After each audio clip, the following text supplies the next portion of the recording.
Hukum merayakan Tahun Baru. Bagaimana hukum merayakan Tahun Baru?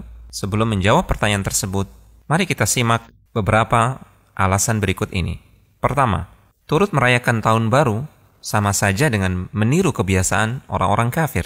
Karena tradisi merayakan Tahun Baru ini muncul dan lahir serta berkembang di kalangan mereka.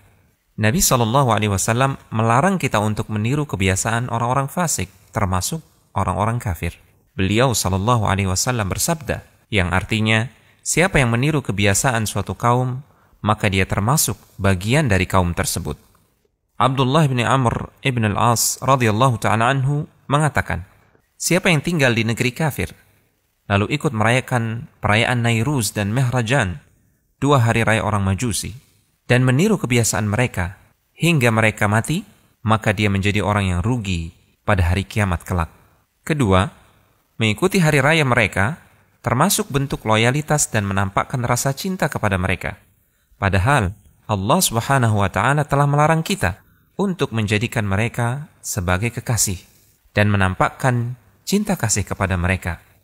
Allah Subhanahu wa Ta'ala berfirman yang artinya, hai orang-orang yang beriman, janganlah kamu menjadikan musuhku dan musuhmu menjadi teman-teman setia yang kamu sampaikan kepada mereka rahasia karena rasa kasih sayang. Padahal sesungguhnya mereka telah ingkar kepada kebenaran yang datang kepadamu. Ketiga, hari raya merupakan bagian dari agama dan doktrin keyakinan, bukan semata perkara dunia dan hiburan. Ketika Nabi SAW datang ke kota Madinah, penduduk kota tersebut merayakan 2 hari raya, Nairuz dan Mehrajan. Beliau pernah bersabda di hadapan penduduk Madinah, saya mendatangi kalian dan kalian memiliki 2 hari raya yang kalian jadikan sebagai waktu untuk bermain dan hiburan.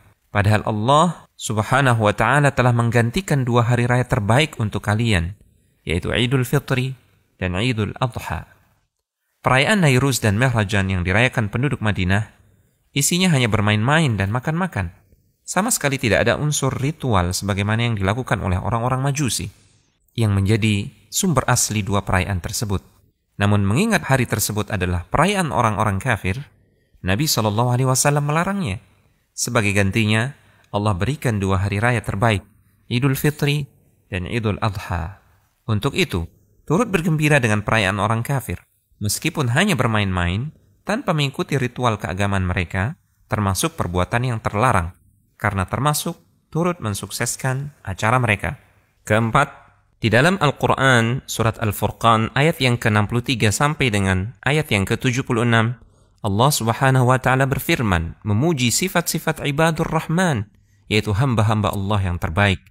Di antara sifat mereka yang terpuji, disebutkan dalam ayat yang ke-72, dan orang-orang yang tidak turut dalam kegiatan Az-Zur. Sebagian ulama menafsirkan kata Az-Zur pada ayat di atas dengan hari raya orang kafir. Artinya, jika ada orang yang turut melibatkan dirinya dalam hari raya orang kafir, berarti dia bukanlah hamba Allah yang baik. Konsultasi syariah.com